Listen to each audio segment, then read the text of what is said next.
Hello everyone, my name is Roya, and I am here today to review the Sin Eater's Daughter trilogy by Melinda Salisbury. So the Sin Eater's Daughter trilogy consists of the Sin Eater's Daughter, the Sleeping Prince, and the Scarecrow Queen.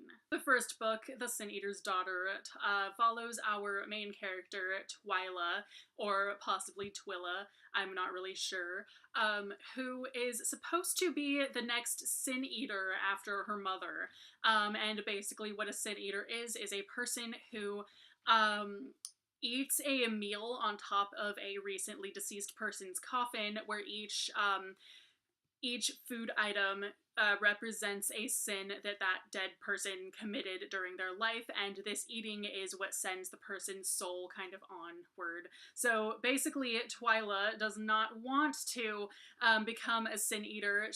So when the king and queen come to her with a proposition of they want her to be the physical incarnation of one of their gods, she of course decides to do it because she wants to go and live in the palace and have fun.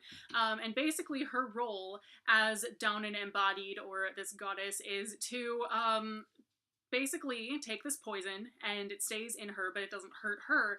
It hurts anyone she touches. So if someone has to be executed, she has to touch them and then they die. So basically one day, this new guard shows up named Leaf, and he is from a neighboring kingdom that's full of a little bit more scientifically minded, like analytical people, and he is pretty quick to figure out that things in Twyla's life are not quite as they seem, and the things that she's been told about her role as Downen embodied are not exactly what's really happening. The next book follows Erin, who is Leaf's sister, who lives like way out in the boonies somewhere where Leaf comes from, and she is kind of dealing with the aftermath of some craziness that goes down at the end of book one, which I'm not going to say what that is, but basically she is just looking for Leaf and trying to figure out if he's still alive, all that other stuff. And then eventually she joins forces with Twyla, and they kind of go along this whole craziness together. And finally, the Scarecrow Queen follows both Erin and Twyla in dual perspectives, and it doesn't switch back and forth between them that often. It's basically the first third is Twyla, and the last third is Twyla, and then the middle section is Erin. So the first book is my favorite of the series by far. I gave it 5 stars.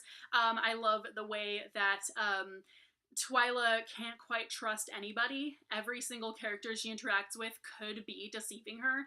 Her circumstances are like not ideal, and she kind of ends up learning a lot about herself, and there's a lot of character development in this book, and also just the magic system, and all of that stuff is super interesting and very different, and the mythology is also very different, and it's just really cool. In The Sleeping Prince, I like that Erin is a much more interesting character. She's very feisty and all this craziness, and I like how much more of the world we get to see in this one, and how much more of the mythology we get to see in this one as well.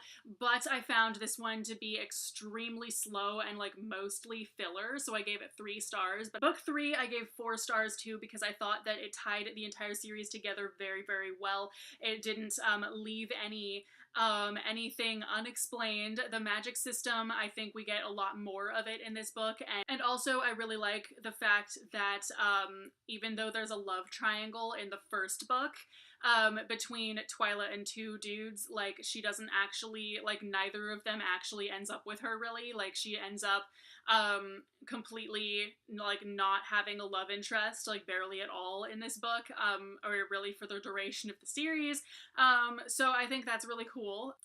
And also, there are people of color and a lesbian married couple in this one, so, like, that's kind of a bonus. One other reason why I liked book 1 a lot more than the second 2 is because of just the fact that I explained earlier, where Twyla is, can't really trust anybody. Everyone's kind of bad except her, in some way, and whereas in the last 2 books, I felt like we get a villain who is kind of just bad. Like he's kind of just some bad guy without any real shades of gray there. Like we don't understand why. I mean, we kind of get an inkling at the very beginning of book 2 why he's that evil, but it's barely anything. And so I felt like, oh, whatever, it's kind of your typical good versus evil dealio. And that he's kind of just this bad dude that they have to defeat, and it's kind of generic. But in a way, some of it really did work well.